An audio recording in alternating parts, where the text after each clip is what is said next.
Hey folks, Chris here with another X-Wing video. Going to be looking at the Mining Guild TIE expansion. This is coming out in Wave 2, so we're expecting it pretty soon. Let's jump right in and have a look at the Secure Your Operations article. So we get the awesome new packaging with a nice shiny yellow TIE fighter.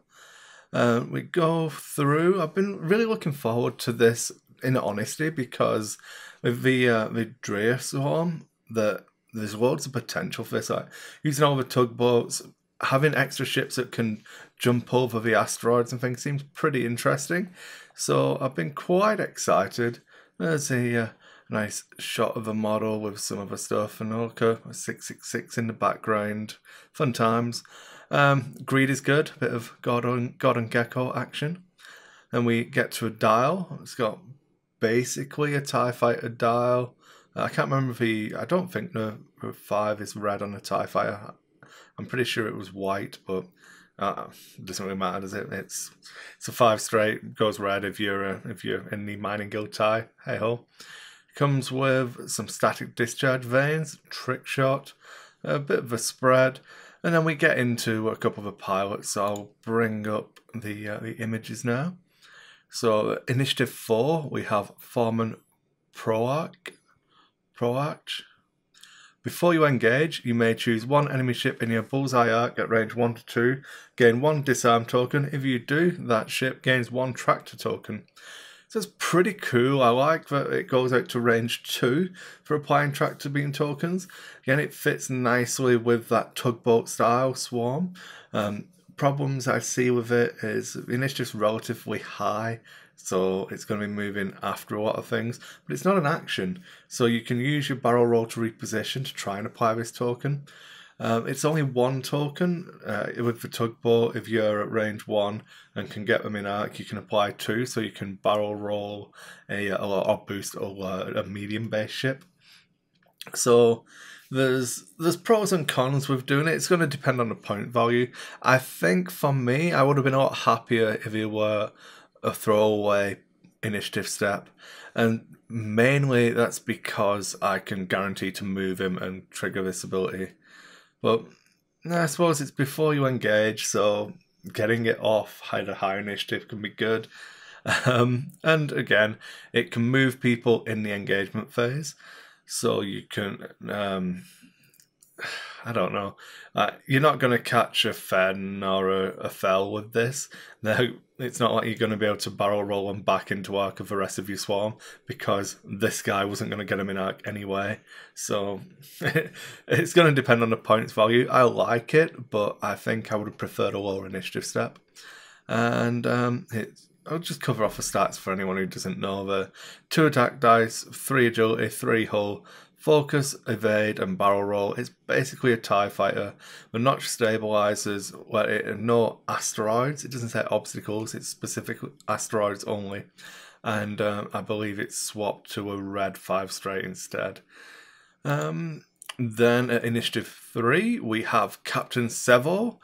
While you defend or perform an attack, before the attack dice are rolled, if you are not in the enemy ship's bullseye arc, you may spend 1 charge. If you do, the enemy ship gains 1 jam token. Now this one I really like. Initiative 3 fits really well with some of the swarm for the Scum already, and applying the jam tokens can just really pile on. When you've tractored someone, jam them as well. So whether it's them shooting you, which depending on how much fire is coming back, could be a bad move. Or if you can line someone up for a shot with him and then trigger the ability. So this one is this one's definitely going to make it into my Scum swarm. And it's got a 1 recurring charge. So you can do it once a turn, and it's going to make this ship one of the priority targets, I think, we're going to really want to have to deal with. And that'll just help your tugboats keep chugging away, doing their job. Initiative 2, we have Overseer Yushin. I think that's right. Before a friendly ship at range 1 would gain a disarm token. If that ship is not stressed, you may spend 1 charge. If you do, that ship gains 1 stress token instead. Yeah, it can help with different things. I don't know. It's pretty gimmicky. Initiative 2, so hopefully it'll be quite cheap. And it does work well with this one, that you can track beam someone and still get your shots off, but then you're stressing yourself, so you're forcing yourself into a more limited play style. But we'll see. Again, this is going to be very points dependent. I don't know that I'd be just throwing this into every list. I'd need to be building around it. Whereas in Captain Savo, I would definitely throw him into any of my swarms. And then they show us the two generics, Mining Guild Surveyor and Mining Guild Sentry. If the Sentry is on a par with the Zeds, I'd probably look at replacing a couple of Zeds in the swarm with these guys. It's nice having shields, but equally it's nice being able to just fly over rocks. So I don't know, maybe one of each. But yeah, I'm pretty happy with that one. Show swarm tactics. This one is hugely meta dependent. With the medium base in addition to the large base, it's not as bad as you might think now. But while you defend or perform an attack, if the enemy ship is a larger size than you, roll one additional die. So medium and large base ships force you to roll extra dice. Yeah, it's going to be points dependent. Would I put it? No, I wouldn't pay extra points for this one over just the Mining Guild Sentry in a normal swarm. I don't really want to pay for the Initiative 3, but if you're building some other form of list where you're not like dependent on that low PS, low initiative swarm getting all of its shots off using Drea for rerolls, I feel like there can be some value there, especially if your meta is like large base or getting extra shots off at Bubba. Being able to spike that higher damage is important against reliable defenses like Bubba and defenders, stuff like that. And yeah, that's about it. There's my real thoughts. I'm probably going to be picking up 2 of these expansion packs. Don't know that I'll go for many more than that, purely well, until January, I should say. No, this is because we know that the Z is in the Wave 3. These are going to be competing ships in 2nd edition, so I don't know that I want to get too many of them. I'll wait and see what's in the Z pack as well. I was going to say I'd wait until January and see what makes it into hyperspace, but I don't know. I'm pretty confident that I'll get use out of 2 of them.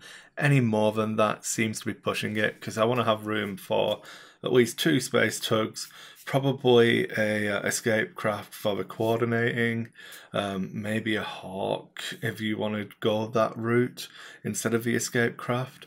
But it's so cheap. It's so cheap. 2 of these guys and Drea, you're getting. You want to keep 6 ships, so it's pretty tricky. But I feel like there's a build in there somewhere, and I think Captain Savo is definitely the winner from what they've shown us, and the one I'm really looking forward to.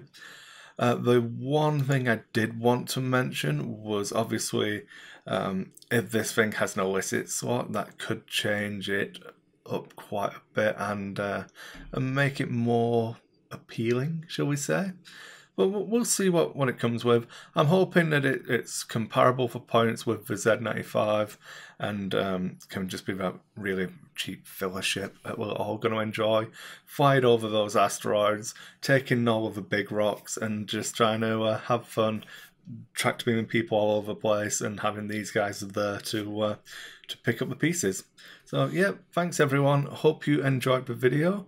And if you did, make sure you give us a thumbs up, leave a like, put some comments on there, it's always good. And if you could subscribe to the channel, I'd really appreciate it. Thanks for watching everyone, and I'll see you on the next one.